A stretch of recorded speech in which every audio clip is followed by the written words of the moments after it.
And we are back with the Vacuous Perspective.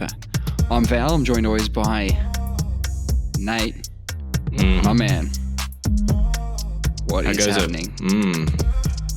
Yeah, not much. Just your usual Monday so far. Yep. Thus far, yes. We did talk about the Matildas last week, and by the time the episode came out, they'd already lost that game against England, which was gutting, I guess. And then they had their game against for the third place. You know, who gets the third place game? Was that against Sweden? Against Sweden. They'd lost that as well. It was over as soon as it started. Like, I felt like the hype was just getting going. Yeah. I mean, I was all aboard the hype train. Yeah, but realistically, when you look at it now, it's no, good on them. It was amazing. We were trying to think of the headlines for tomorrow after the game, specifically the Australia v England game, you know, because it's been a very positive camp. It's been a very positive thing, right? The World Cup's been in Australia. Everyone's getting around it. It's great.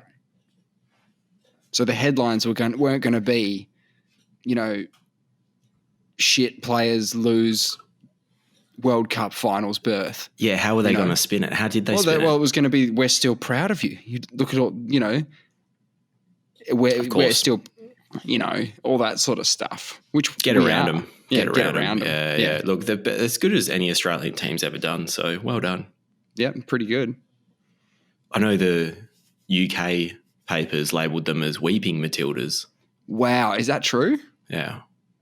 See, this is what I'm talking about. That's a good one. I didn't think of that one. So what, we lost 3-1 to England. Hey, do you know, I didn't even know until maybe a couple days before we spoke last week that Sam Kerr is Dan Kerr's brother? You didn't know that? I didn't know that. I didn't know who Sam Kerr was. What are you talking about? I don't know. But she's one of Australia's biggest sports people. Yeah, I don't really, like, I just, you know, there's lots of things I just don't follow at all. Yeah, fair enough. Yeah, you asked me who the Prime Minister is. I don't know who the Prime Minister is. What? The Australian one? Yeah, no, I do, but, you know, like. Wait. You do, yeah? Yeah. No, but, you know, it's like certain things you don't follow. Yeah, I have no particular interest. Like, there's so many things. How can you be on top of them all? You know, Sam Kerr's pretty famous. And she's famous because she sort of, people who don't know female soccer still know who Sam Kerr is. And most people who know who Sam Kerr is know that she's Dan's sister. And so is she pretty dominant on the global stage? Is that the idea? She's top 5 female soccer players in the world right now. Who's she play for? Chelsea. Because she only played in the last few games of their campaign, like very little in the first game that she actually came in for. Like they only played her at the very end. Then the next one, that was her full game of the tournament, was the semi. Okay. The one before the semi. The one before that, yeah. The one before the semi. Yeah. And then she had another full game. Well, I saw what she was capable of with that strike against yeah, that was huge. England, yeah. Could be goal of the tournament, they were saying, because it was outside the box. Yeah, it was huge. I think there was a deflection, though. Someone pointed out there's like a really slight deflection from the defender, which makes it a bit, I don't know if that, I guess that changes it. A little bit, I guess. There was a couple of unfortunate defensive efforts for the Matildas. Oh, okay, yeah. That were, you know, but it's like, you know, you look back on things, everyone would have done things differently. England were better for sure. I felt like England had a bit of they just looked. Yeah, but because the game, like soccer, is so low scoring, you're always in it in that sense, you know. Get a couple of goals, boom, you're back in. And so I heard that they broke their own record with the audience. Yeah, the viewing figures. So I've got a figure here of 7.13 mil. Yeah, that's a lot, isn't it? That is a lot, considering we just went from 4.17. with France. That was the previous record. That lasted about 2 days. Yeah, they're on a roll. I think the top three female. I think that the top three most viewed things were female things. I think it's Ash Barty, Wimbledon, number 3. Right. Number 2, Kathy Freeman's 400 meters, Sydney Olympics, 2000. That was epic. Number 1, Yeah. the Matildas, Okay. and then they broke that one. So that's huge. It was interesting with Kathy Freeman, actually. I remember listening to some kind of interview she gave many years afterwards.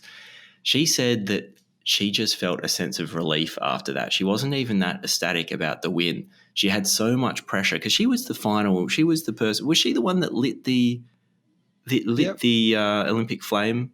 Yeah, she was all, the talk of the town. We don't have too many the track and marquee field athlete of the year kind of yes, thing. Yes. Yep. Okay. And she wore this unorthodox skin suit, which never really caught on again. You know how certain things catch on, like the swimming suits that they wore. Well, they caught on and then they deemed them illegal. Yeah, well, this is just she wore this skin suit. It never caught on. It wasn't deemed illegal. It's just she's the only one to ever do it. It's quite a bizarre little fashion item she had. Mm-hmm. I mean, whatever. Yeah, but you could imagine that, right? If the relief, of course, because there's a lot of pressure. Oh, definitely. She said it because if she didn't win, that's just all. You have to deal with the media and all that bullshit. Ugh. She was just so high profile, and she smashed it. Yeah, amazing. And I was a 400-meter runner at the time. Like I was. So how old? I was 14 then. I did in under 14s and under 15s. I was a discus thrower in a 400-meter. Yep, there you go. Athlete, yeah. So she was like my, she's up there as one of my all-time. She's probably my athletics idol. Yep. I didn't follow any discus throwers. This is a bit of a Sam Kerr situation. I've never known, despite being totally invested in discus, winning a gold medal at an international event. Well, keep in mind, things like YouTube didn't exist back then. It's not like you'd go home and study your favorite discus guy. It's not something that's on the telly very often. No. I trained with a woman that was probably about 5 or so years older than me, and she could throw a discus. I mean, she was probably as close as I got to a discus idol. Yeah, there you go. And maybe the little Greek statue that you see of a dude like with a discus, maybe whoever that was. You copy that a bit. That bloke, yeah. Yeah, but you'd see other dudes down at the meets, right, where you'd have to compete against other people, and you'd be like, oh, man, he throws. They all throw the same. Yeah, what I love is I never won a gold medal at a state event in discus. I got a couple of bronzes, a couple of silvers. Wow. Never took the chocolates. But in the one that mattered, the Malaysia versus Singapore versus WA, that's the best. That's the biggest event I ever did. Wow. Took them out. Took out the gold. Yeah. Gold medal. Discus. Gold medal. Only one I ever got. Wow. And I absolutely smashed my PB. Even the guy that normally beats me, I was like, man, What happened? How does that happen? I started going to the gym. How do people beat their PB on event day? You know what I mean? How do people do that? I set a goal. This is a fascinating thing in my childhood that stuck with me.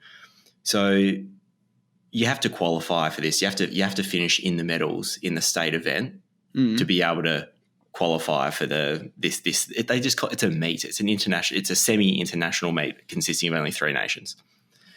Okay. And because you have to book your flights and qualify for it and whatnot, and my mum came along as like one of the parents that help look after the kids and stuff. Months. I think I knew at least 6 months before it that I had this event. So my mum got me a gym membership. So I started doing back related because you need a lot of back with discus for any exercises. How old are you? 14. Okay. Yep. 14, 15. So I started going to the gym, just doing I didn't really know what I was doing, but I was obviously following some program that was probably given to me by my discus coach guy that I had. And I trained for ages coming into that. And so it all just comes together. 6 months of training, you peak for it, and you see the improvement, and you think, holy shit! All we have to do is keep doing something. Repetition, like a targeted, concerted effort towards a goal. Yeah, and where's the roof? Where's the roof? I was very close to the record at that particular meet, which I know I checked about 10 years later. It was still standing. And there was a really good discus thrower a year below me that didn't break it the next year. And I remember thinking, man, if I'd got that, I could have, because I was mates with him, I could have held that over him. But what are we talking here? Like, because you're a 14-year-old, it's a 14-year-old record, right? What about the discus throwers in the Olympics? Do you go, oh yeah, I'm about here? I would have never have their body shape, everything about what they do is just completely different from what I was doing when I was 14. When you're 14, you don't have that. You don't have the strength of an adult. It's all technique. So I had very good. You discus, you do that little spinny number. Some people do the spinny number. I'm sure other people, if you just have to, if they're like, you're up next, you have to go through the thing. I'm sure I wouldn't do the spinny personally. No, you do a standing throw. I do a regular, throw my hand back, give it the old pumpies. Yeah, use your legs. That's the key. I think that's what at school no one knew how to throw. slap. Yeah. Have I told you that, power slap's back on? Well, when you say back on, we're talking about like the UFC events. I hear Power Slap 4 was not so long ago. Yeah, that was about a couple of weeks ago or a month ago. Yeah. Has there been Power Slap 5 yet? No, I think, upcoming, But my God, what a sport. Anyway, continue. Is there technique involved in that? I thought you count like winning coin tosses as technique? Oh man, I'm sure there's so much hip rotation, shoulder rotation. Yeah, but you're not allowed to step, so it sort of limits what you can and can't do in terms of transfer of force. Do you know what I've just realised? That I would probably be okay in a slapping competition. Wow. Because a standing discus throw is the exact same That's motion. what I'm thinking, yeah. That's why it reminded me of power slap. Yeah, I could really There are guys who do that wind up where they get down low and come up high, get down low again, come up high. They're trying to use their legs but without raising their back foot. That's where they get you for stepping. Oh, so your back foot can't come off the ground? Both feet can't come off the ground. Okay, and you're just standing on a flat surface? Yeah. Okay, because with discus, there's a slight raised ridge. It's about 10 centimeters high that you can actually push your foot against. Yes. So you can't go over that thing. Yes. You can't step on the top of it. You can't do anything, but you can kind of use that as a bit of leverage to push against. Yes. So you'd have to breed out any part of the footwork of discus. You'd have to get rid of that to be a power slap champion. But can you take a hit? No, see, this is the problem. No, it doesn't matter. Can you win coin tosses consistently? Oh, definitely. Then you're in. I think you're in with a chance. So I'll just be that guy that I'm the glass cannon. Yeah, 100% glass cannon. You're either going out there and knocking a guy out, pending coin toss, or getting clubbed. Getting clubbed, yeah. Is that how it kind of works, though? Is that how power slap works? It's a little bit like who goes first, like Rochambeauing someone? Yeah. Win the coin toss. That's a good start. And just hope they don't survive. There was one guy in the first season who opted out of slapping first. So he won the coin toss, but he said, no, I'll slap second. Oh, no. That's like electing to field in the cricket. But he's the only guy to do it in the history. And his logic was, if I can't take a shot, I don't belong in this competition, right? That was his idea. Good. That's good. Well, here's the other idea. You're going to get clipped, okay? You should basically try and get through the tournament with the least amount of clippage. Right? Oh, so you don't want to sustain damage, do you? No. No. So anyway, he didn't slap first, got knocked out in the first round. Like first slap, got knocked out. And that's in that context of the show that you're done kind of. You can stick around and train. I'm putting that in inverted commas. I just did the rabbit ears for trained. they're training in power slap with some coaches. I assume it's just like, all right, slap the thing. Now pretend you got slapped. Now slap it again. But I think they're trying to train them in how not to foul, like clubbing, where you strike them with the palm or you hit their neck or something. There's a lot of that going on. Yeah, and there's a lot of fouls. And the stepping thing, that's the other big foul that seems to occur all the time. And sometimes a foul, there's two fouls. A guy flinches and a guy steps or clubs. And because the guy flinched, the clubbing is fine because he moved. So therefore, so a foul cancels out a foul. Know. Yeah, but it's on the attack E to not foul, which is by flinching. Because they'll punish you no matter what. And then the guy gets to, here we go, slap you again. Oh God. A couple of things. Firstly, parentheses or rabbit ears. We should be able to do that on animes, right? Surely that's like the only one I want to be able to do. That'd be a good one. But I don't have it open. You got that one. Yeah, but that's not really useful, is it? But we could say whenever we do that, that means parentheses. Yeah, it's not quite the same. But I see where you're going with it.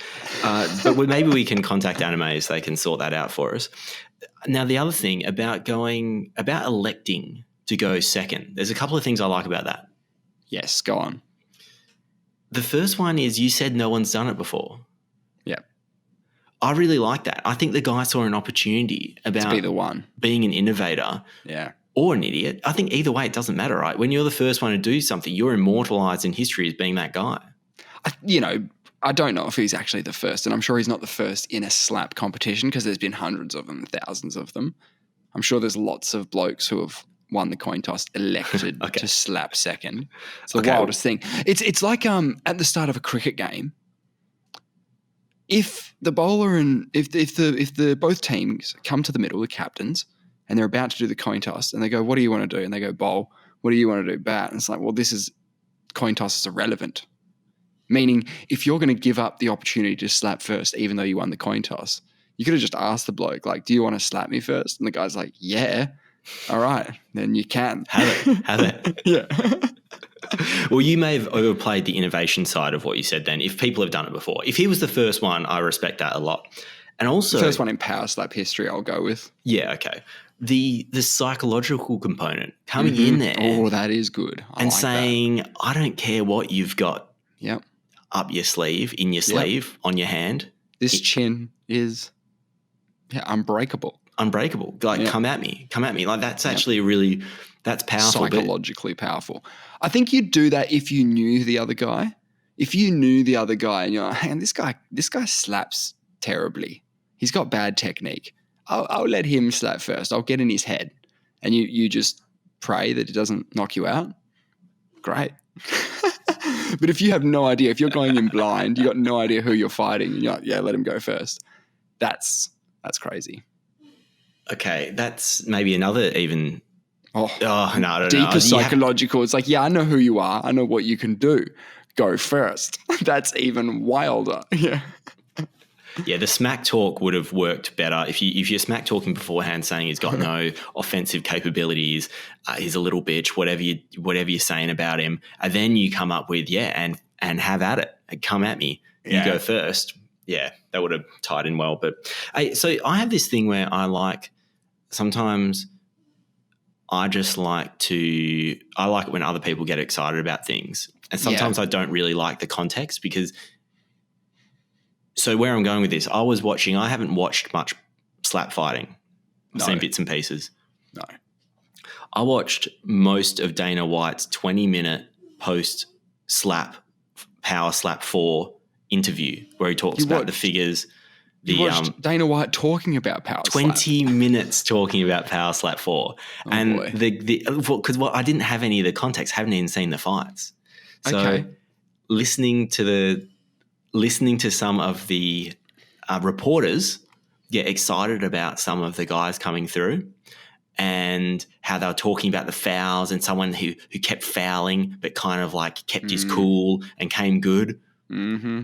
I found it all fascinating because they were all really excited about it, and they're all using language and terminology that they didn't have before. And one of the takeaways that I thought was interesting is Dana White was saying, hey, these guys 6 months ago were getting slapped for nothing.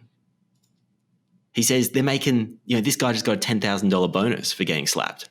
Yeah, they're talking it up. And he's saying that guys are giving up smoking, giving up alcohol. They're becoming professional slappers. Yeah, there's been some really interesting things said by the commentary team, which is like Michael Bisping and another bloke. Yeah, they were talking about Bisping. Yeah, in that. Well, Bisping's like he's he's the Joe Rogan of it, Like is he? Well, no, like he's the color commentator, right? And like he's there to go, he got slapped really hard then. He's that guy. So he does comment. He's one of the commentary team. Yeah, and Forrest Griffin is one of the refs. Was he one of the UFC OGs or not? Man. Yeah, man. Okay. Yeah. His name did everything. Seems and he to resonate. worked for the UFC forever. He's got one of those lifetime contracts with the UFC where they're just like, yeah, Forrest is around. What do you need Forrest to do? Be a ref on Power Slap? Yeah, we'll chuck a little camera on him. It'd be great. What do you call those lifetime contracts? Like a Sea Org contract? Yeah. He's signed a 10,000 year thing. Hey, I want to show you something. So you should jump on the Discord real quick. Yeah. And I'll show you this thing. Hit me up. Because we're going to watch this. Is it in general? Yeah, it's just just jump in there and then click on the watch button on my name. On yours. Yeah, sorry. Yeah. Okay.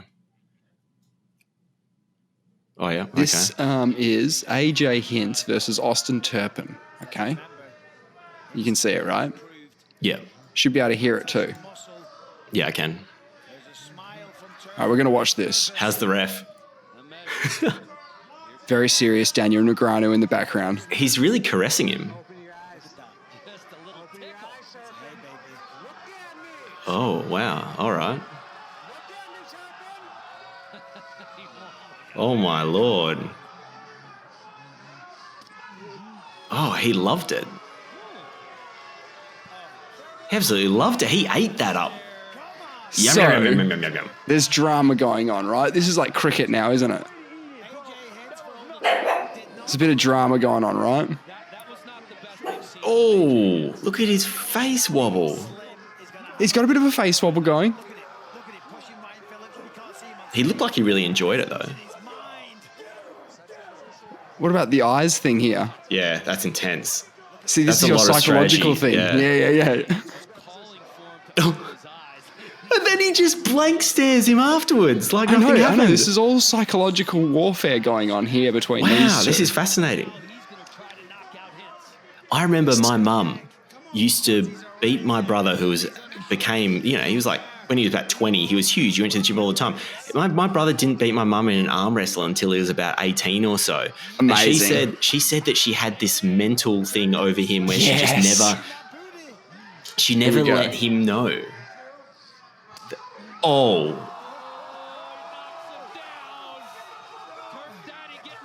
So is that game over? Now he's allowed to like walk around for a bit. They give him a standing 10 count. He can walk around a bit, and then he's got to prove to the ref that he's okay. By walking at him, this is how they prove that you're okay.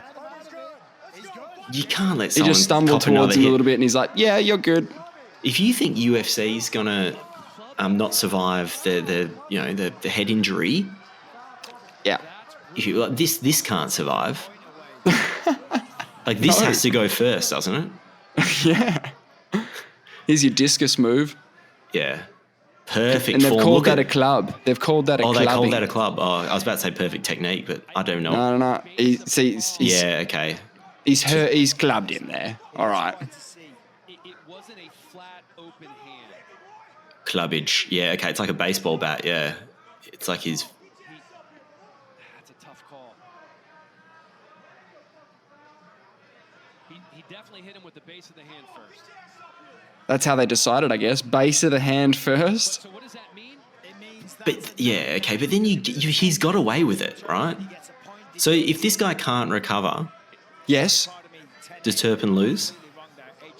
Ooh, that's a good point. Yes, he probably would. So why doesn't he just stay down? Stay down. It's a good call. But he gets a foul recovery time now. Mate, he needs a couple years, a decade maybe. Well, they give you an extra minute. He's pumped. See, I don't understand how it works with the fouls and...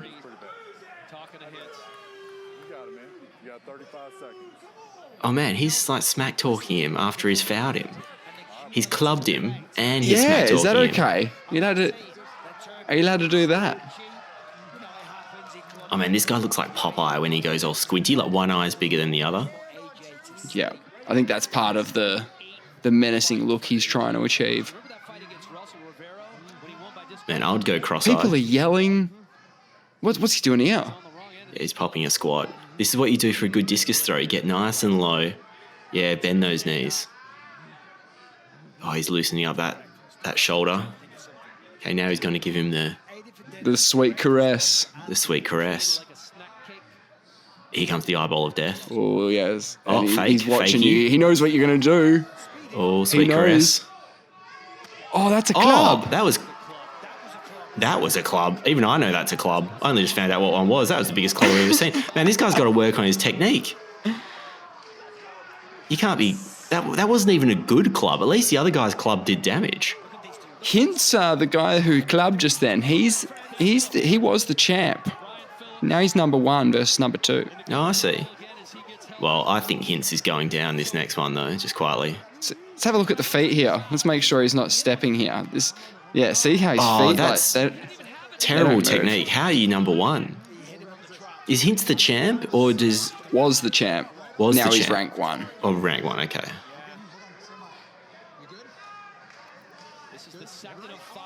Oh, look at... Yeah, Turpin's got this. This person's not... This one's going to Mars.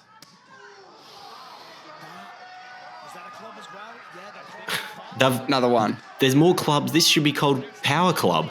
Power Club. I did say before that there's lots of fouls, hey. Taking the point. Same as boxing.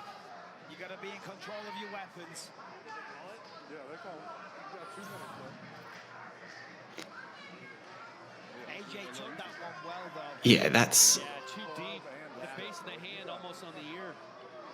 But there's so much pressure on the slappers to do damage because you don't want to knock the guy out. Yeah, that's what they're trying to do, right? And if you hit someone just with your palm, your hand, all the force just goes into your hand bending back. Right? Yeah. Could you imagine someone doesn't, if there's a lot of smack talk between two of them, and it comes down to the first slap, and the guy just punches the other dude in the head because he just hates him? Well, DQ, just right? rips his head off. Just rips his head Can't win, off. right? Yeah, but does puts him in a wheelchair or something. Oh, great. I mean, a foul, a penalty isn't gonna hurt you irreparably.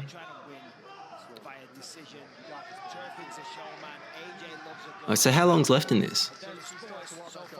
To be honest, I thought it was already over. Oh, okay. So there's rounds. Is there? 10-8? First was a 10-8, then a 9-9. Yeah, because of point deduction. Oh, so Hintz is winning. The champ, the number one rank. Yeah, he's just got to land clean slaps and he'll win. He just has to land clean slappies. Oh, okay. That's interesting. All right, there is a bit of technique involved then. You just have to not get knocked out as well. That's critical. Defense is important. Yep. As it always is in fighting. But Austin doesn't look too scared, even though he's closing his eyes. All right, come on, let's have a clean blow, please. BJ Hintz. Michael Bisping begging for the clean blow. Oh, Turpin loved it. He really enjoyed that.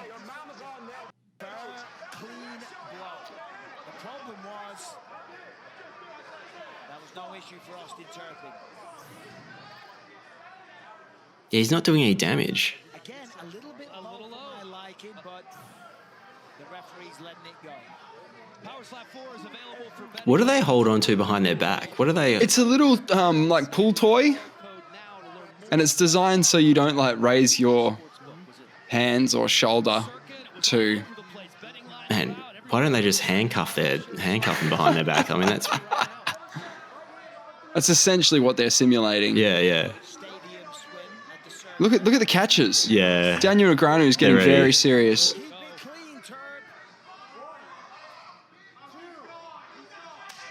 Oh, the catcher didn't even do their job. The catcher wasn't even there. Yeah, they were right there, but then they just stepped away. They're like, oh, they're falling okay.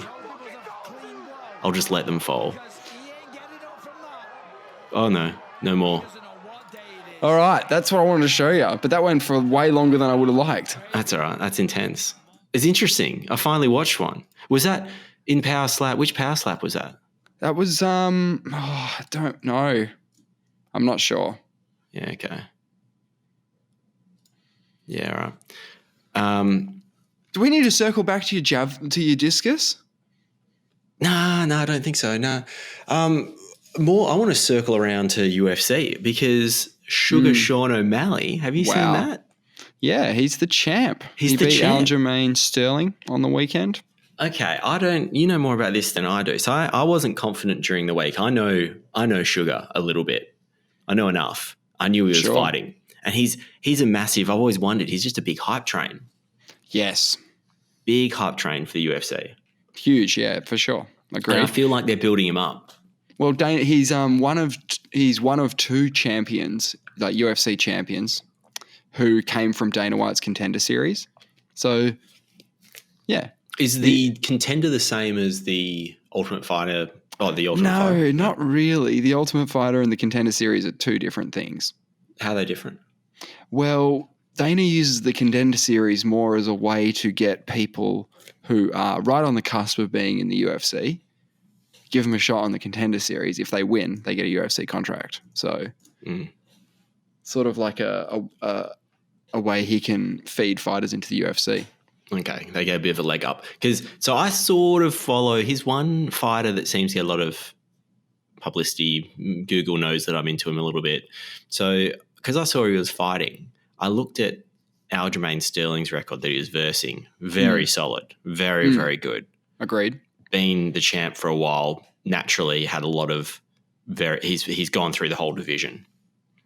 Look at Sean O'Malley. Every time I look at his fighting history, he's got two blokes who I recognise their name on there. He doesn't seem to fight anyone good. So I asked him during the week, should I say, is Sean O'Malley going to lose? Like I feel like he never fights anyone good. And you responded, anyone can lose. Who's he fighting? That's right. I think that was pretty accurate. Anyone can lose is a good one, though, because everyone did lose. All of the people who I grew up watching who were dominant champions lost and then lost badly, and their records tainted as well. Like one of my favorite fighters of all time, Anderson Silva, started watching him just kicking people in the head on the reg. And then he sort of just got old, kept fighting, got old and kept fighting and started taking L's. And I think he took an L against he took a couple of L's, didn't he? No, but who did he box? He boxed someone. Didn't he box? Did he box one of the Paul brothers? I don't know. Please tell me. I don't know what happened, where my memory went with this. So this is after his UFC career? Yeah, so let me run you through Anderson Silva's UFC career first, if I can. He reminds me of Morpheus. Yeah, he was on a tear.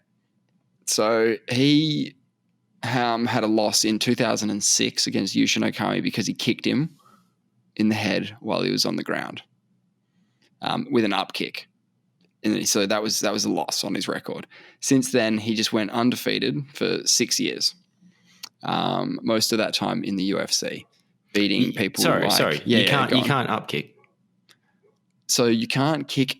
You can up kick a guy in the head, but Yushin Okami's knees were on the ground, so he's counted as a grounded opponent. Oh, okay. So Okay. he was in the guard, obviously. Yeah. And if he was standing in the guard, then you can kick him in the head. Anyway, it doesn't matter. Pretty He good beat effort to everybody. kick someone in the head who's when you're on pretty your back. rare. And it's pretty rare, yeah. But you do see people have really good sort of, they're almost like seated axe kicks. Yeah, They're going to go they're going to go past your head and then come down on it like an axe. It's terrifying. But Anderson Silva was just beating up everybody in the middleweight division, became the champion, set a record for most defenses until he lost to Chris Weidman, which is the famous scenario of him pretending he was hurt, sort of weaving back, pretending he was hurt, and then getting clubbed and knocked out by Chris Weidman. That's another reason why it reminds me of Morpheus, because it's a very Neo-Matrixy thing to do, to move like that. Yeah, and to get into trouble and need Keanu Reeves to save you. Yeah, right? and he's just, Morpheus is not Keanu Reeves. Well, no, he needs Keanu Reeves. He didn't have needs- him in there because it's a one-on-one battle in the octagon. It is. So they came back and fought again, Chris Weidman. That's when he broke his leg. I watched with you at the Cass, and that was when I first started watching UFC, and you and your brother were so butthurt. We were very, very hurt. Yes, because he's our hero. I've never seen your brother butthurt as much as that. Well, it's brutal because he never really got the chance to go for it because his leg broke on a leg kick. I think Chris Weidman checked it real good. Oh yeah, and broke his leg. Yeah, it was full rectal bleeding on your brother's behalf. He was so sad. Yeah, that because he put him on a pedestal as the greatest fighter of all time. Well, not only that, they have to remember that the fight where he just got knocked out, all of the Anderson Silva fans were like, oh man, if he doesn't do that again, he's got it in the bag. So realistically, all he has to do is not do that and he'll be fine. And we'll have Anderson will be back to being the champ. Order will be restored. Order has been restored and we can all go back to sleep. But when you get the double L, yeah, it's such a blemish. And it's a little bit like if Conor lost to Nate Diaz again. Yeah, well, not really, because that would be a third fight. But Would they there's just no go reason to do that rematch because it has to be win-loss. Win and then loss to do the comeback one. But it was a win-loss from Nate's perspective. Yeah, so they can do the trilogy is what I'm saying. They can absolutely do that trilogy. Speaking of being more... So continue with... Yeah. Finish him off. Yeah. So from there... He fought against Nick Diaz, which was meant to be amazing, but originally a unanimous decision win for Silva, overturned as he tested positive for drostanolone and androsterone. Diaz also tested positive for marijuana. Oh, of course. So it was a no contest, overturned by the Nevada State Athletic Commission, and that's how you know that's how you know their testing's working as well. Like if Nick Diaz doesn't come out positive. Yeah, exactly. They're definitely doing the testing. Sugar Sean O'Malley was having a big joint with his belt on. No doubt. Just the other day, yeah. I have no doubt. From there, he fought Michael Bisping, lost. He fought Daniel Cormier, which was just like at UFC 200, which just looked like the worst fight ever on paper. Like Daniel Cormier, who could fight at heavyweight, was fighting Anderson Silva. That was bad. So he lost that. Yeah, okay. What weight class were they fighting? Light heavyweight. Light heavyweight. Okay. Yeah. Was that just like an exhibition almost? Was that a real? Yeah, almost. That's just it's a fight you just don't make. And so Cormier just blanketed him, just smothered him like a bulldog. Yeah, just beat him up. He fought Derek Brunson a year later. He won that. So it was like, is the Anderson Silva hype train back? Is he back? Right.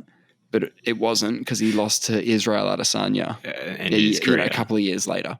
Yeah. And then had nothing but losses after that. Then, this is what we were working towards, the boxing. Okay, so he fought Tito Ortiz, the Tito Ortiz. How old's he? He would have been very old because that was in 2021. But here it is. Anderson Silva lost to Jake Paul. Really? Yeah. Why haven't I heard of that recently? Fight. Fight. It was a year or so ago. Who are Jake Paul's scalps? Oh, dude, it's getting out of control, man. I mean, But he's not fighting boxers, right? Okay, so no, not for the most part. Here it is. Nate Robinson, who was a basketball player. A small basketball player, wasn't he? Nate Robinson was like 6 foot and could dunk. 5'9".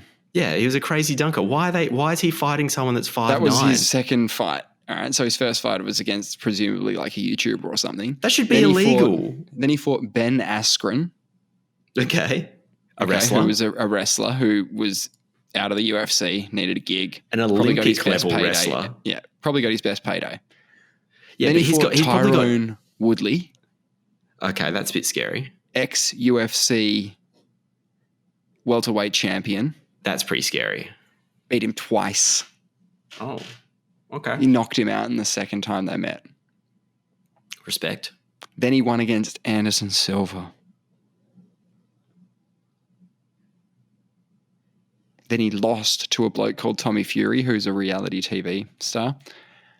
Okay, that doesn't make any sense. This does not make any sense. Well, Tommy Fury's like a professional boxer as well. Okay, all right, I'll allow that. But he was also on Love Island or some shit. When you go through all these ex-UFC, I know, and then I just dropped like a random name. Yeah, then you drop this reality TV guy that's beating him. Okay. Nate Diaz. That's the most recent one, most recent scalp. Yeah. So it's getting pretty rough because Nate Diaz and Anderson Silva are probably in my top 3 fighters of all time. You know what I mean? So is Jake Paul your ultimate nemesis then?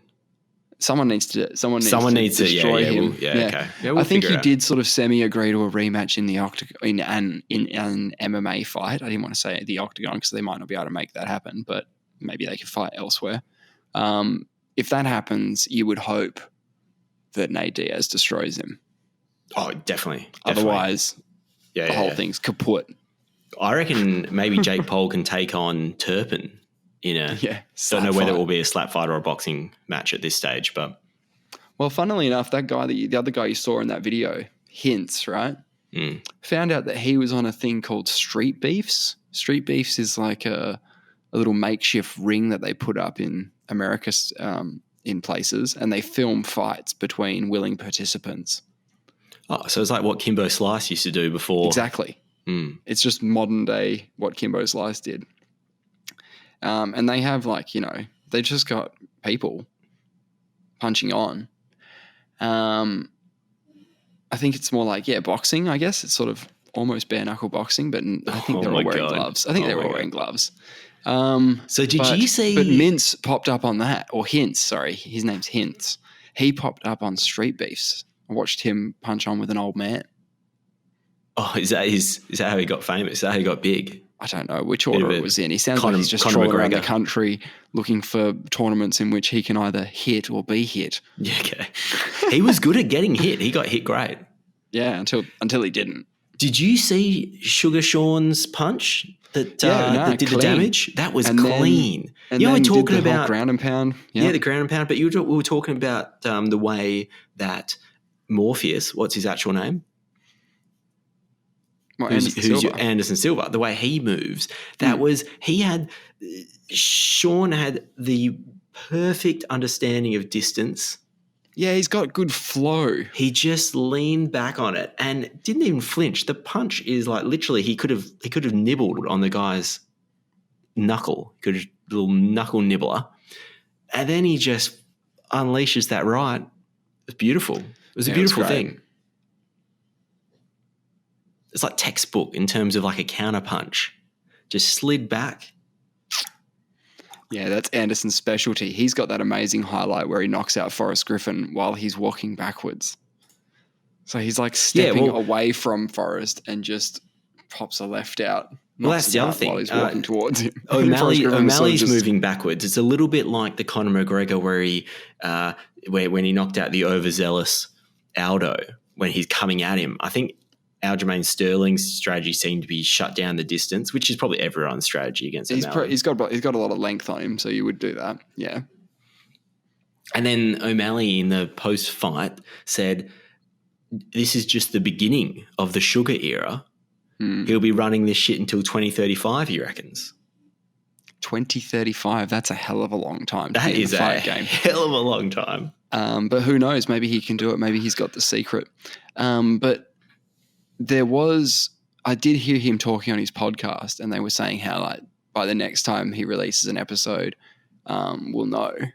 Could be the kind champ. of thing. Yeah. That's going to be a good episode of the pod, man. Check it out. I didn't know he had a podcast. The Sugar Show. Yeah, he the does Sugar it with Show, his okay. coach, Tim. I forget his name. Man, do you reckon? I feel like I know the name, but I feel like I also am going to say it and it's going to be wrong. But I think it's Welch. Could be wrong. Go with that. Yeah, we'll go with that. We should ask Sugar if he wants to come on. Yeah. I'll get in touch with him. He'll get in touch with me. My people get in touch with his people. I mean, he likes gaming, doesn't he? Sure. You like gaming? Yeah, man. Love gaming. He smokes weed. Everyone smokes weed. We should get him on. He looks like human fairy floss, though. I like it when his hair's in the braids. It looks like really organised. But when it's just out and about, he looks human fairy floss. Nah, good on him. Do what you like. You're the champ now. You know, you can do what you want. But he's been doing what he wanted for ages. He has. You know, that's part of the thing. Like he's doing both parts of the game.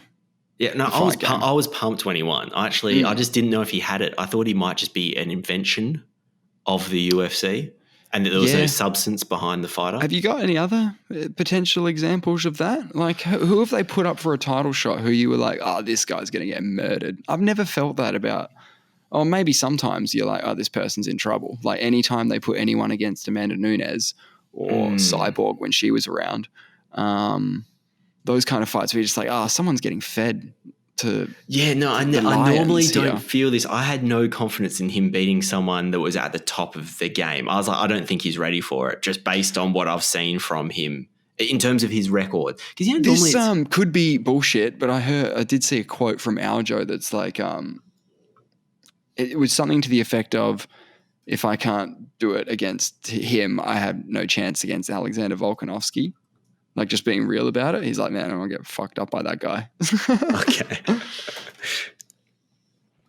All right. Well, there's another champion as well. There's, you know how ABC run these weird polls? I don't know who votes in them, but you know how they did that one, the Australia's favourite tree? Right, yes. And they got hundreds of thousands of people write in and it was like the Australian red gum or something. It was some sort of gum, yes. It was a gum. So they've done another one, and it's Australia's favourite animal sound. Wow, animal sounds. That's good. Because they're not saying favourite animal, because people will say whatever. Because like for example, a kangaroo is a pretty cool animal, right? But does it make a cool sound? Not really. No, not really at all. It doesn't go boing, when it jumps around. It doesn't do that. So I was thinking that we could just go through a few because I've actually got the samples as well. Oh, great. Yeah, please. But firstly, I'm just going to rattle off the 10 that didn't make it. Okay. So there was 28 that were put up. Oh, so they were curated lists. They weren't like pick anything. And these Australian animals? Australian animals. Yep, great. Okay, so otherwise, it's just going to be lions and tigers at the top, isn't it? Yeah. And elephants. And you'll be maybe not surprised to know that there is no kangaroo on there, presumably for the reason you said. Yeah, they just sort of chitter, right? Yeah. Don't really do anything fun. Okay, so just yell out if you think any of these are hard done by. Humpback whale. Oh, what a great sound. That's what I thought. I think that should win. But a bush stone curlew. Yeah. That one. They don't get a kick? Don't get a kick. A barking owl. I want to hear a barking owl.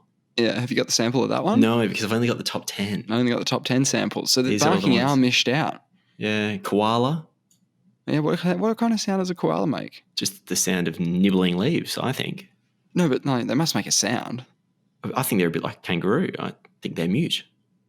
But then how can it be on the list? Yeah, true. It must have some sort of call. I'd say it's a screech or something. The green tree frog. Yep, okay. Oh, good, yep. That's not the motorbike one, all right? That's not the motorbike frogs. What's that? What's a motorbike frog? The ones that go... Ribbit? No, not ribbit. Man, you must have lived near Lakelands or something. You would have heard frogs. Bloody hell. Some of them are really annoying. Oh, no, I'm not. That's just my chair squeaking. That's not in Australia's. That's not a favourite animal. That's on a sample. Tassie devil. Right. Yep. I thought that was the one. Oh wait, what's the one that went extinct? Yeah, yeah. Is it that one? No, that was the tiger, right? Oh, the Tasmanian tiger. Yes, the thylacine. Yes. Yes. Okay, Yeah, raven. Tasmanian devils, we still got them. I've seen one in real life, so I can confirm their existence. You've seen one? Yeah, I've seen one. I've seen one nibbling on some red meat, like a psycho. Not in the wild though, right? No, in captivity. That would have been cool. Okay, raven, gang cockatoo, sulphur-crested cockatoo, a coel, Koel. They couldn't separate the cockatoos. They were right neck and neck. Those two cockatoos. They don't say in what order this is. This is just the ones that didn't make the 10 in any order. Yeah. Wait, what's a coel? It's a bird. It looks like a crow or something. Dingo, a moaning frog. Yep, that couldn't get a kick. Maybe that's the one you're talking about. The Sugar Sean O'Malley glider. Oh, yeah. Sugar. Flying fox, a bush-tailed possum, yellow-bellied glider. Hey, for your information, I just heard a koala noise. It's fucking terrifying. Yeah? Yeah, they just sort of scream. Okay. Can you hit me up with it? Yeah.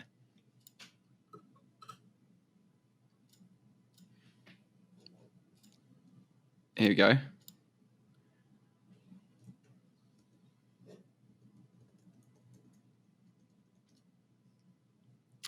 Oh, I didn't hear anything, but you're muted, sorry, on Discord. No, that shouldn't matter. You should be able to hear it. Do I need to watch your stream? Yeah. Sorry, let me jump on there. Okay. How did you find this so quick?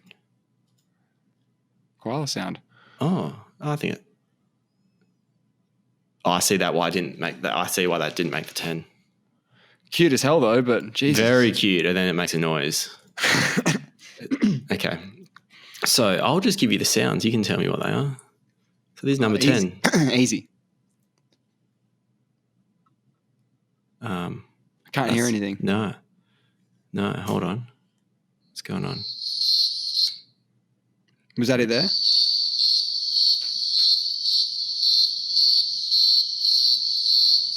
Can you hear that? Yeah, that sounds terrifying. What do you reckon it is? It's some sort of bat. It's a cicada. Oh, shit. Right. Insects. I can't believe an insect made it when all these, like, a humpback whale didn't make it, and then that thing. That makes it, does it? Yeah, number 10. People really love that sound. Yep.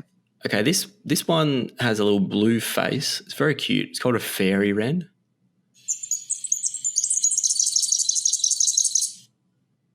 Wait. So what were you meant to tell me what it looks like?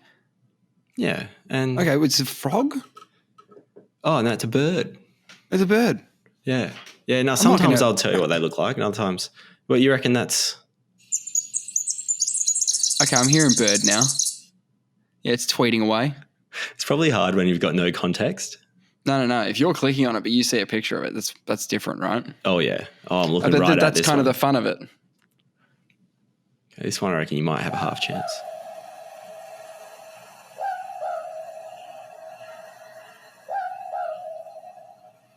It's a bird.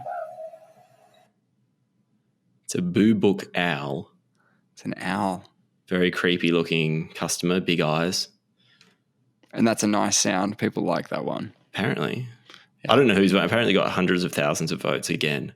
Bloody hell. And Peggy was very sad that the Boo Book, because you can comment as they release them. People are saying, look, this guy, how gutted they are that people weren't getting around the owl. Yeah. Greg says the cookers are laughing all the way to the title. Yep, that's a good point. Sam says, if the banjo frog loses, I'll be devastated. Wow. I'm so invested in this competition. People are invested. Jeez, that's good. Get people excited. I can't hear that. There's not much going on with that one. Is that like a duck?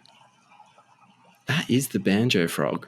So Sam will be devastated now. Bloody hell.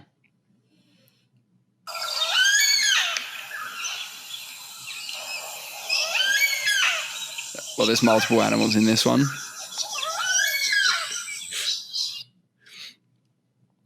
That was a black cockatoo. 100% believable. I have them outside my window sometimes. I feel like I'm just waiting for the kookaburra now because it's got to win because it's iconic. Yeah. More birds. Yeah, we seem to love birds. This is a People love birds. lyrebird, Lyre. They actually look really cool. I think it's they like a are fun. peacock. Is it a peacock? No, they're small, aren't they? Well, this one looks like a brown peacock. Like it's got a similar tail. I thought they were tiny. What is that? Is that the next one?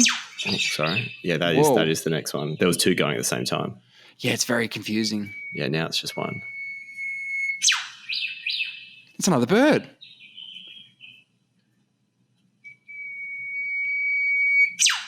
Oh, that's pretty cool. That's like a whip laser bird. beam. Yeah, that's a Star Wars bird.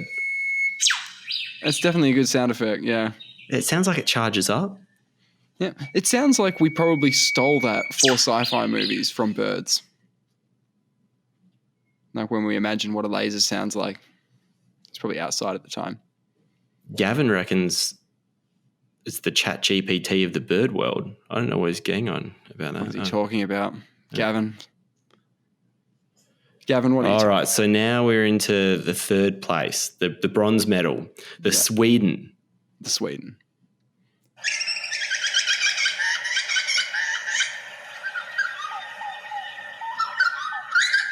Very fun bird again. I'm not sure what bird. A butcher bird. Oh, for fuck's sake. Number 2. They're all birds.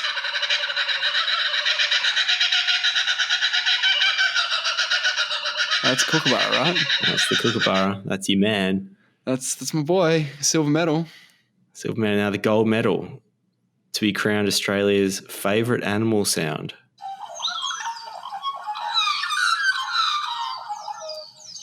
It's a fucking magpie. Is it? Who would have thought? Yeah, we've really turned that around, haven't we? They were such a threat when I was a child. I know, they're terrifying. You've been swooped. I've been swooped. Yeah, we've all been Everyone's swooped. been swooped. They chase me on my bike. Like the same one. I'll ride past it every day and it'll chase me. Yeah. Doing its job. Yeah, It's biologically programmed to think you're trying to kill its young. When really you just want to get from A to B, don't you? Yeah. Yeah, so all those things sounded much better than Luffingham. Luffingham's terrible. I think you've sort of struck something there, and that's Australia's got boring sounding animals. And they're all birds. They're all birds. The kookaburra's great. Love that. Because you can just, pretend you're telling jokes and a kookaburra can laugh at your gags, Yeah, it really gets behind you. It gets behind you. Bit of support. But all of our iconic animals don't make fun sounds. We've just got dangerous animals. They don't really sound so good, but fuck, they'll kill you. Yeah, which they'll ones? get you. Apparently the spiders, the snakes, all those things. Yeah, even though deaths are very low from all these things. Shark attacks. The dingoes will take your baby. Yeah, that's true. And we've got like serial killers in Claremont. Yep. Let's not forget them. Most dangerous animal of all. Man. Mention Chat-GPT. I heard something like they might have to get rid of it or something. Like they might have to. Okay, the genie's out of the bottle though. It says, I read a headline: OpenAI may have to wipe Chat-GPT and start over. What does that mean? We don't know what that means. You've just read the headline. No, I did, but then I saved a link to the article so I could read it later. Okay, OpenAI could be forced to wipe its chatbot and start over completely, according to a new report from NPR. The wipe may come as part of a potential lawsuit, which could also see OpenAI fined up to $150,000 for each piece of copyrighted material used to train the language model. Oh. How else are they going to train the language model? Yeah, you have to have not by input, don't scrubbing you? the internet. Otherwise, if you just feed it, okay, I've got it. We'll feed it our input. This is why we're doing this, right? So Chat-GPT going like, hey, we need lots of shit to feed into this. We need lots of information, lots of random concepts and words. And we'll say, hey, we've got 64 episodes worth of material you can have for a very small fee. There'll be a Chat-GPT based off, well, that'd be fun, a vacuous Chat-GPT, who's only aware of the world that we've made them aware of. That would be fun. And then we could make like a golden record of it, send it off into outer space and some civilization. Really confuse some people. Yeah. So we're just a spaceship short of the plan coming together. Yeah, we just need something where you can curate, you can have complete control over the inputs that you're having in the system. Yeah. Design your own AI with a blank slate. Yeah. And just go, here, train yourself on this. But that shouldn't be hard. No, because we've already got even just the thought of it, we have a blank state AI, don't we?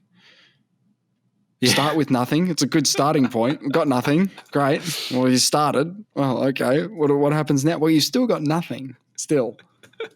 I saw another headline about ChatGPT that I don't know much about, but I'll tell you and you can tell me if it's important.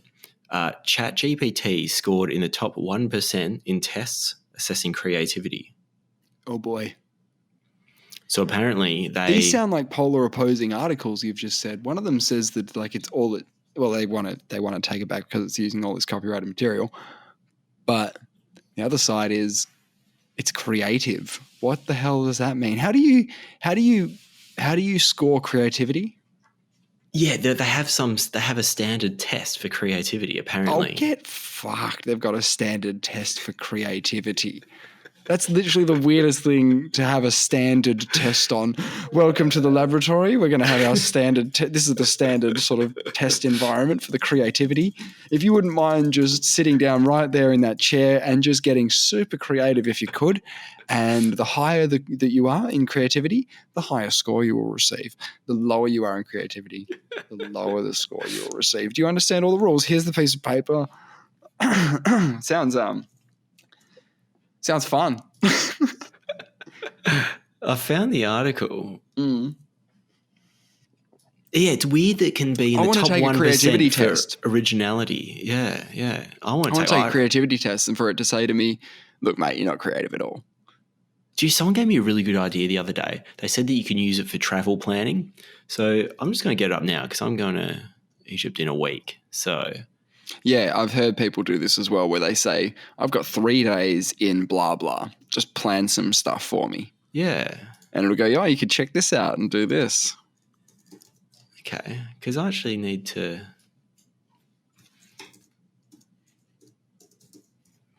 yeah. Sorry, just bear with me. I don't know why. What's this thing doing? I can't even get it at the moment. Hold on. Okay. I've actually allocated most of my time, so I can't really... oh, it started...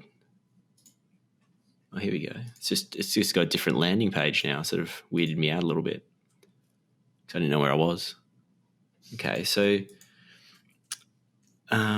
give me a half-day walking tour.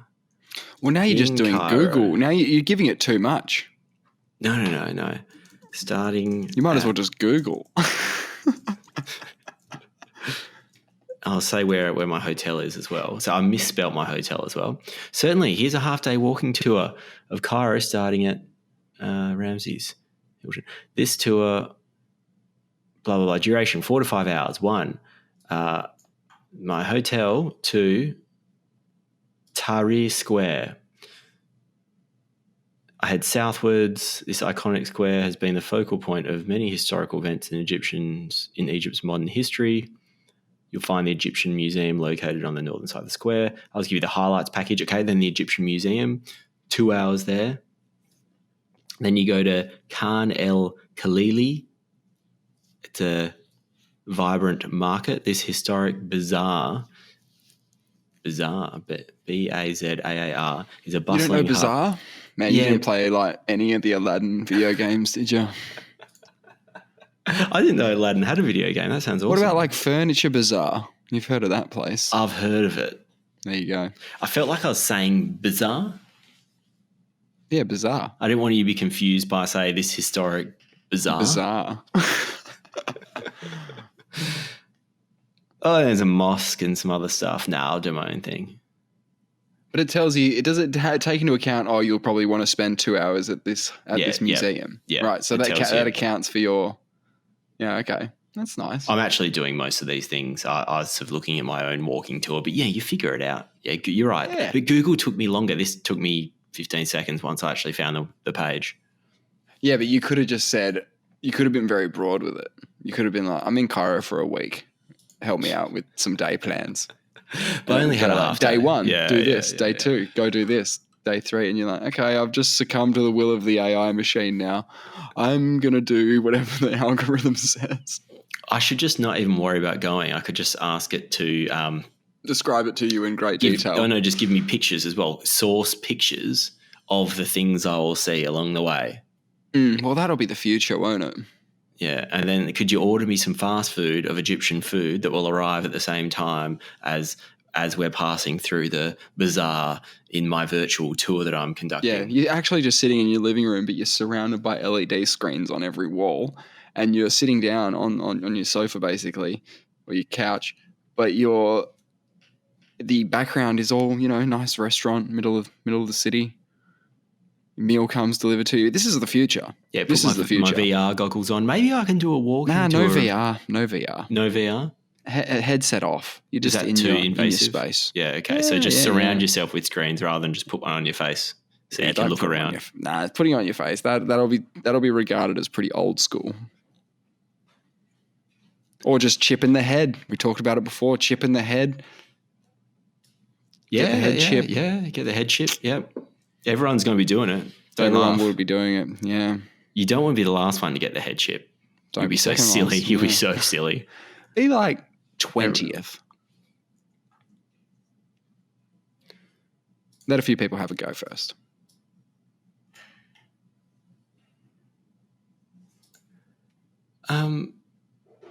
Just trying to find a link to send you. Because we were talking about the Voyager spacecraft that has the golden record on it. I know we talked about this briefly before, but I found NASA has a webpage that has all the images and sounds in it. So firstly, you can go to Spotify. I've got the playlist for the golden record. Oh, yeah. And I listen to play all the sounds, right? Yeah, all the sounds. It's got one song has one track has all, it's like, I think they say hello, how you doing in like 50 different languages in a row. And being as English centric. And they would have the text alongside it as well. Meaning like they've got their own Rosetta Stone basically for the planet Earth. Yeah. Yeah, let me send this to you. Where am I? Okay, it's just in general. It's got a breakdown of the photos and everything that's on the record. I think some of them are subject to copyright. So they're just listed by title. But there's a circle. So the first one, if you go to images. Yep, I've got it. Yep, we've got a circle. Yeah, you've got some other things. I don't even know what half these things are. Are you confused by like the maths and stuff? Okay, yeah, but because I've been made aware of what this stuff is, it makes this a little bit easier to read. But no, I still don't understand what I'm looking at. There's like a bunch of weird fractions. There's like some that just have the circle. Then you've got this is generally where we are in the Milky Way. Yes, that's what I think. Yes, it's like a stellar map of some kind showing it's a distances. Galaxy map of the Milky Way as best they can do, and I presume they've put where they are in there. This math is probably all about location, right? Probably to do with our orbital stuff. I think it's just basics of maths to begin with. It's just showing you 1 equals 1. It's got like a dot, so it's just got a dot equals 1, and so you can say then it's got 2 dots and it says equals. Why does it say equal 1 take blank equals 2? I think that's just another way of putting it. Oh, okay. So Not really. Doesn't really work. But the I'm equals sure it 3 does. thing is like the dot on one side and the 1 on the other. You can do that. So just skip the equals in the middle. And I'm sure NASA, I'm sure someone's fact checked this for mistakes. yeah, they went, you sent that off, right? Yep. And so for the first one, it goes 1 and then 1 next to it is 2. Yep. And then it goes 1, 2, 3 is 3. Yep. You're sure of that because we're sending this off to the aliens. It's definitely 3 lines for 3, isn't it? Yeah. And then they got like a whole bunch of, I don't know, distances and things. Not really sure. It's probably like this. Lots of big distances. 139 times 10 to the power of 4 kilometers. I don't know. Oh, if you put your cursor on it, it tells you it's got the solar system parameters is the one with planets and distances and things. Interesting. Mathematical definitions was the one that we were having confused by. And there's physical unit definitions being like kilometers, grams, kilos. Yeah. And then it goes into sort of pictures of the solar system. Yeah, a picture of the moon. It gives you the spectrum. It gives you the Mercury. Mercury's the first one. Why don't they start with Earth? Mars, Jupiter, Earth. So as they go in order, yeah. You think they'd highlight Earth a bit more, like maybe put like draw a little stick figure on there so you can see that we are here. Yeah. You know? Yeah. Well, if they did their maths like above, they would know which one we are, but whatever. They probably didn't bother to do the maths, just skip straight to the pictures. Oh, mate, the zoomed in picture of Earth's Egypt. Yeah, that's what I found quite fascinating as well. It's Egypt, the Red Sea, Sinai Peninsula, and the Nile. So very interesting, being the geocentric spot on the Earth. That is very interesting. Then we've got a picture of DNA, what seems to be DNA. Now it's trying to describe us. And you got magnified chemical DNA. Makeup. Yeah.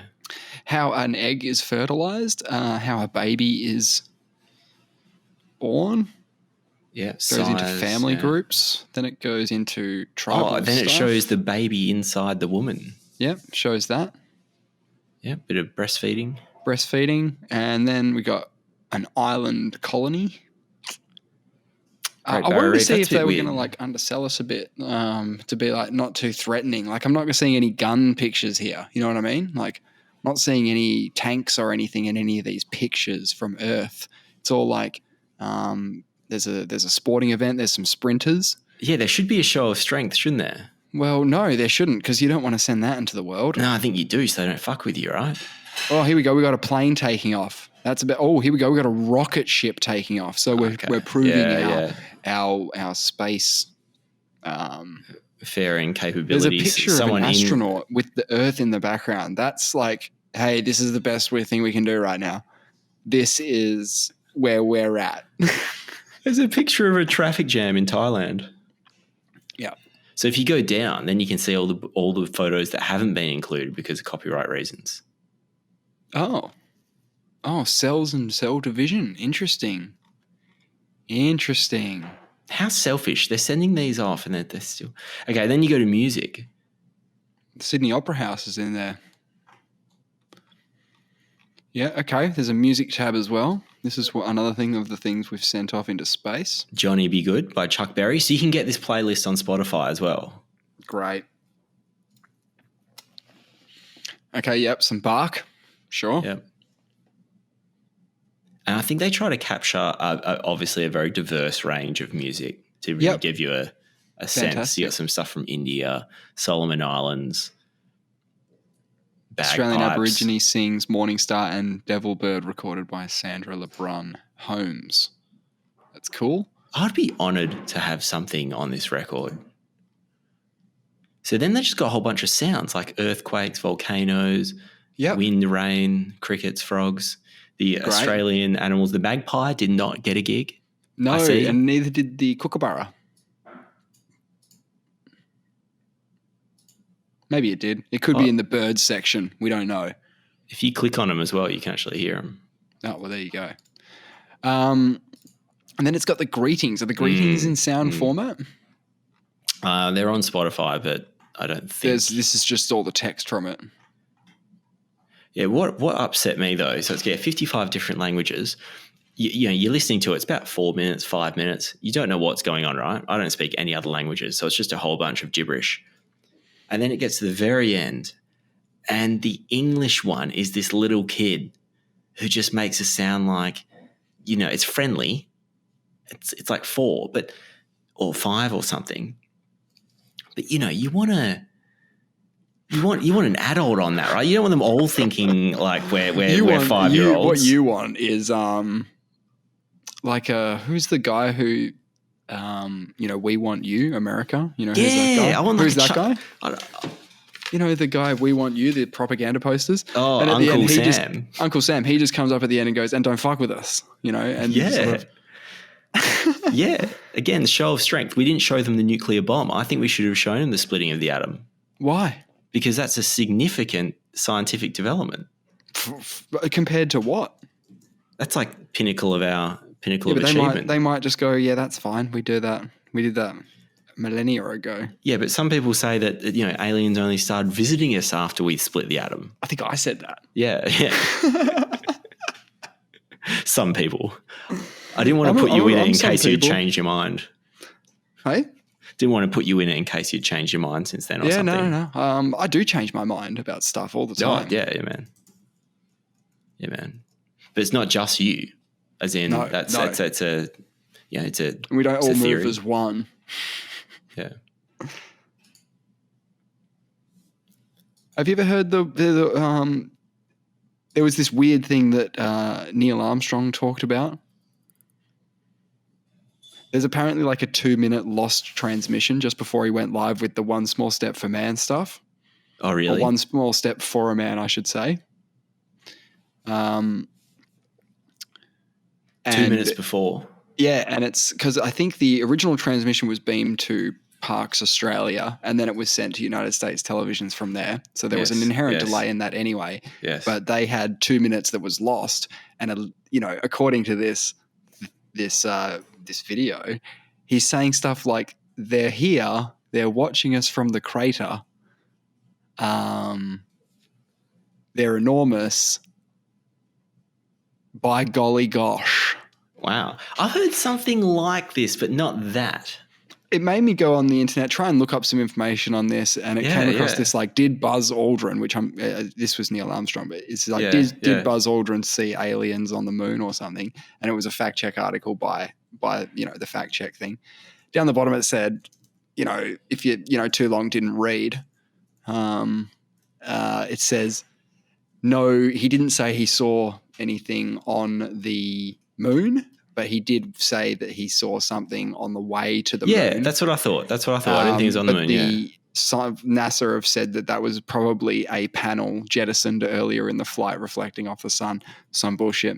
Yeah, because I think I've only seen the transcript of it, the transcript is always far more damning, I think, because you're focusing purely on the words said and not there's no tone. And you can't see what they're looking at. But I remember, that's why when you said that, I don't remember anything like, they're huge, they're looking at stuff like that. But there was some very cryptic words that I believe one of them had said that I'd heard that before. It's kind of fascinating. Yeah, interesting. I just think that the Neil Armstrong thing weirds me out because he rarely spoke publicly after, and only a very few times did he even do interviews. And just kind of disappeared. The most famous man in the world just kind of walked on the moon, then walked away. Yeah, it's like he didn't want to be a rock star. It's almost like he avoided attention after that, which is very bizarre. Because I'd come back, if I was the first guy on the moon, I'd be coming back just being like, check me out. I think it's like, it's happening as well. When you're going on that mission, I'm going to be the first guy or whatever. No one remembers the guy in the capsule who's had to stay behind. Everyone only knows Neil Armstrong, Buzz Aldrin. There's another bloke up there. No one knows his name. Okay, so on this article, for some reason, halfway down, there's a Dr. Buzz Aldrin Twitter, what do you call it, a post. It's got the blue check mark, so I can assume that it's him. And it says, "I'm ready for it, Reddit." AMA, don't know what that means. "Go ahead and ask me anything." Yep. So I'm checking this out on X because I want to see what people have asked him. What, Buzz Aldrin? Yeah. Oh, God. Because it's going to be all UFO stuff these days because it's popping off at the moment. People are going to be asking him if he really walked on the moon. they'll get instantly banned. No, I'll have to actually. I can't actually get the stream of stuff. I don't know why. I think I have to log into Twitter. What was it, recent or was it now? It was. Oh, it was almost 10 years ago now. Almost 10 years ago. So now I'd like to hear one from him today. That'd be interesting because there's been a lot more that's happened.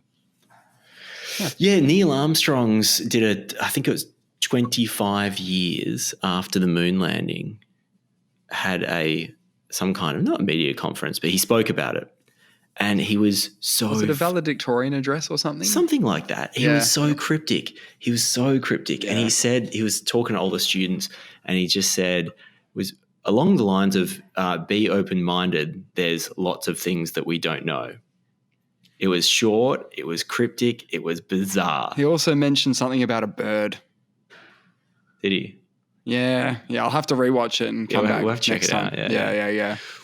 We need to get better also. You just shared a video before.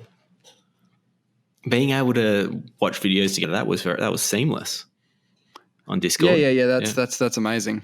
Yeah. It's just how I'm going to put that. I'm going to have to edit that so that we can put some of that in there. Yeah, I don't know how you do that. We ended up watching like 5 or 6 minutes of that nonsense earlier. Yeah. It's good though. That's good. Because I was all in it for the Austin Turpin's face. I was just all in for just get his eyeball. Yeah. Yeah, I love the evil eye treatment. And we were talking about the psychological advantages. Yeah.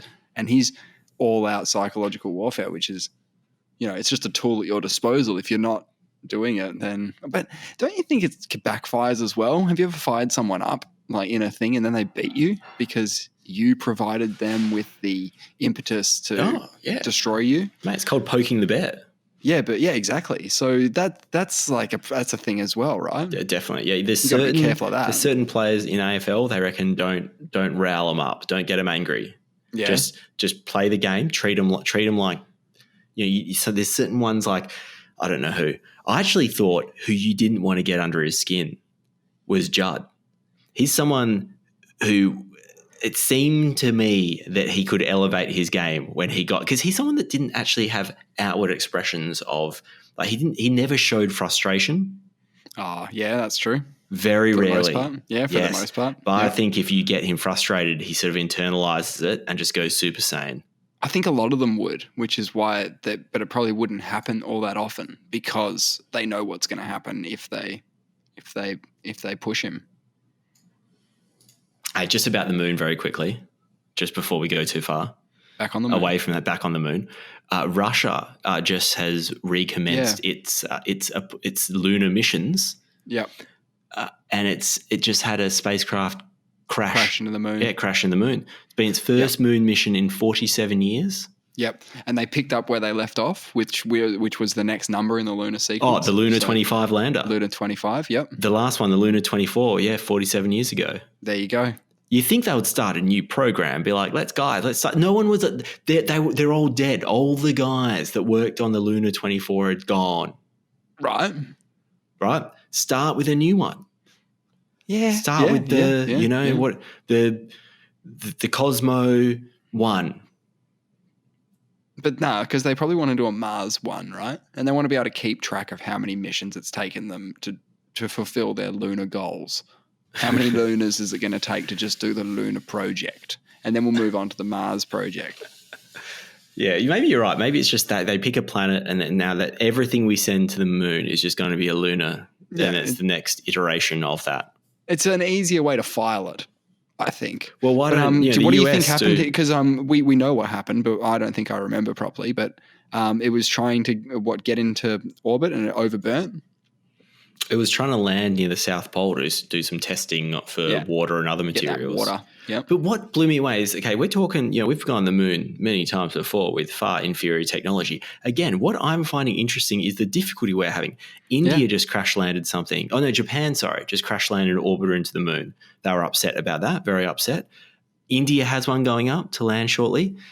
Russia, being one of the most advanced spacefaring nations. It's scary that it's scary, isn't it? Yeah, they can't do it, man. If I'm someone that's supposed to be going to the moon again, I'm like, guys, have we actually figured this out? Can we land a robot on there like a couple of times? I want daily robots landing on the moon. Well, in an ideal world, they'd like self-land like rockets, like they do on Earth now. Yeah. Yeah. And it's all just maths, right? Punch it into the computer. Are we simplifying this? We must be. No, but if you're watching the Starship launches and they're like, so did we get to orbit today? It's like, no, but your flight's booked. You know, it's all good. You go up on the thing. Yeah, that's the scary thing. They've got the date, don't they? They've got a date in mind. And they're like, we're just hoping to get the technology together in time. Mm-hmm. We got lots of people working on it. Gives cred to a lot of the remember that guy that I linked you to ages ago, it would have been like a year ago, who said that the moon is a plasma and doesn't exist, and it was like an ABC video from the Vault. Oh yeah. And he said he's saying like, well, I'm 100% sure that they will not land on it. And they go, aren't you a bit scared because they're about to land on it next week? And he's like, I'm not scared at all. In fact, like it's only going to prove my point better when they can't land on it. That it's a plasma. And I'm like, I've never heard once that it's a plasma in my life. No, I've heard it's cheese. I've heard I've heard lots of different things about the demons on the moon, all this stuff. Yeah, hollow moon stuff. I've heard that. Yes, moon bases, but not the plasma moon. Bases, heard that one. No, not the plasma moon. So can't land on it, apparently. That's what he said. And the longer it takes for us to actually get boots on the moon again, I mean, gives cred to a lot of the people who don't think that it actually happened in the first place. If it's so difficult, if we're still struggling. It does surprise me how much difficulty we're having, but maybe it's just different. I don't know. We haven't done it in a long time. I suppose that's a good point. All the guys that did it before are dead. All the information's gone. It's new technology. Well, all the information's gone, yeah. Which is surprising. But it's new technology as well, so it's not like they're trying to land the same whatever units they previously landed. You would think it's just as hard. Apparently it's just as hard. The people who were making the algorithms for the original one were just like, what were they? They were. It was a female computer scientist lady who was just pages and pages and pages of data, just thousands of pages of data. Insane. Feed that into the computer one dot at a time, and we'll have an answer. Now it's sits in your pocket. Yeah, now we're just going to ask Chat-GPT to design a spacefaring aircraft. Just type in there. Be bored with it. I'm planning a trip to the moon. I'd like to get there in less than 7 days. What's my best options? It can do the designs. It can do the code for the software that's being used by the... Yep, get you a 3D print ready in 8 days. You'll be on the moon in 12, whatever the thing is. And the US Space Force has created the first unit dedicated to targeting satellites of other nations. Shooting them down? Is that what we're doing? Well, no, I don't think they're shooting them down. I think they use lasers and things to jam them. So they basically conduct cyber attacks. Great. So it's called the 75th Intelligence, Surveillance and Reconnaissance Squadron, and they've released an emblem, which is like this Grim Reaper looking. Bloody hell. It's got a little delta shape for its nose. And that's been approved, has it? Yeah, that's out. What I find interesting, though, they say it's the first unit dedicated for this, but then it's called the 75th Intelligence, Surveillance and Reconnaissance Squadron. I think they've done what the Russians are doing. They just keep going up in the numbers. So what's the 74th Division? Would that be in Space Force? I don't think so. I reckon that will be, bloody Marines or something, some terrestrial mob. Interesting. Yeah. Actually, this is another thing about satellites. They just held a hak-a-sat comp. The US Air Force basically said if anyone can hack our satellite, you'll win a prize. Bloody hell. Yeah, I've got it here. They go over and arrest you. And they had 3 teams hack this. 3 teams hacked this US Air Force satellite that's in space. Amazing. What time are we on? 1:20. Okay. That's amazing. So I don't know what they did exactly, but you should watch any video on the internet about the Cicada 3301. I watched one once and it was fantastic. I probably need to check it out again. It was really fascinating. Yeah, they're really good. And those were sort of like ways there was thought that it was a way to recruit people into intelligence agencies and stuff. Yes. If they're into puzzles and shit. Yeah. I actually thought of that today, just when cicada was number 10 on the list of sounds. I actually thought of that cicada thing. Yeah. 33, yeah. 01. It's fascinating. We'll talk about that next week on the show as well. Yeah. Any confessions? I didn't know. I don't I have a confession. Yeah, go on. It's because last week you were talking about how your brother was trying to what was he doing? He was like having a drink with a girl or a guy on Baldur's Gate 3. Yeah. And you were all watching his stream. Yeah, and he killed the mood by saying to friendship. Yeah. Yes. I was thinking about this. I was in year 10. I was going out with a girl, and my mate was like, Mr. Moneybags was like, man, you need to drop this. You need to drop this chick. You know, we're in a band together, so we're just. It was over for whatever reason. We were in year 10. We don't know what's going on. Yeah. And so I was like, yeah, man, all right, well, hey, what we're going to do is I'm going to call the house, and then, you can do 3-way chat where you can like add someone in to your call. Yeah, go on. Yeah, so I call up, and her mum picks up and goes, I'll get her for you. I'm like, great. So in that little break, I'd star 3 or whatever. Delaney jumps on the call. And then the girls go, I just made you I don't know, it was like food or something for the next day. I can't remember why she was making me food. She was really lovely. And I'm like, I'm up against it here, because I told my mate that I'm about to dump this girl. She's been really lovely at the time. Yeah, of course, because she's just a lovely person. Lovely person. But I felt like I was under pressure now that he's listening. I have to go through with it. So I had to pull the trigger on this thing. Wow. Yeah. And then afterwards, like, she hung up and it was quiet. And then Mr. Moneybags was like, man, I can't believe you did that. And then we made a song about it. It was in it talks about 3-way chat dumping. Yeah. No, that's amazing. Yeah, I feel really bad about it, but like I was, 14 or 13 or 14 or something. I was training for the Discus championships. I had no time for a relationship. You're still justifying it? I don't know. I can't remember the reasons for it, but I think it was actually what do you call it? Where you do an attack, where you're worried about, like, maybe I thought she was going to dump me, so I was like sabotaging. Self-sabotage. It's sabotage like the relation. No, when it's like a strike. You do a first strike. So I think I was worried about getting nuked, and I was like, I got a nuke first. Yeah. Is that really what happened? Something like that. I don't really know. It's all very shady. Maybe Mr. Moneybag can explain one day. I don't know. We'll see what maybe ask him one day what his recollection of that day was. That's a good idea. All right. That is all we got time for. Did we cover everything? Yeah. Definitely. Flick us an email, vacuousperspective@mail.com. We'll see you next time. And we'll make the t-shirts.